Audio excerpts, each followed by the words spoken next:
Depuis la disparition de le 8 juillet 2023, les gendarmes recherchent activement le petit garçon de 2 ans et demi au Vernet dans les Alpes de Haute-Provence. Mais le ton des enquêteurs a quelque peu changé, il s'est durci alors que de nouveaux interrogatoires ont eu lieu.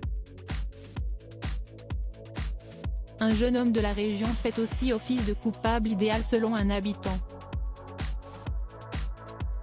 Que s'est-il passé dans l'après-midi du 8 juillet 2023 au Vernet, hameau des Alpes de Haute-Provence?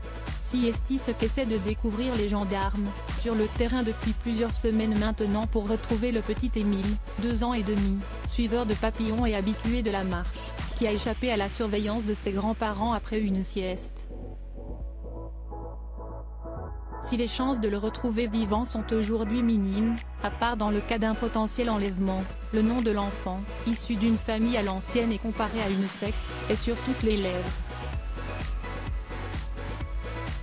Et alors que les recherches continuent dans un village à huis clos, les forces de l'ordre ont durci le ton selon nos confrères de BFM TV lors des interrogatoires.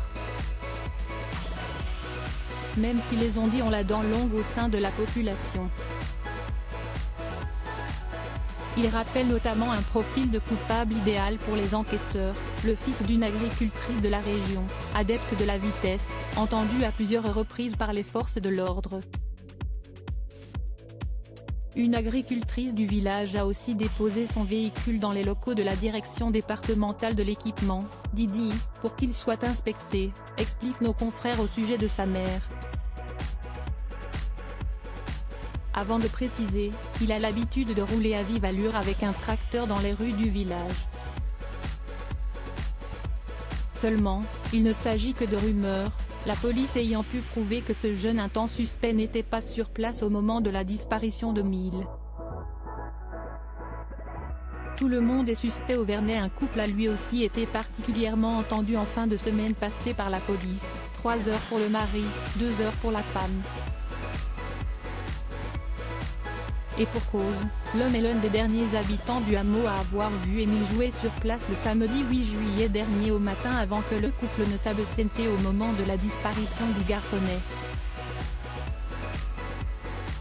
Un homme de passage ce week-end-là, en tant que locataire d'une maison, avait lui aussi été interrogé tandis que les habitants envisageaient un même scénario. Pour l'heure, le mystère plane encore sur cette disparition inquiétante.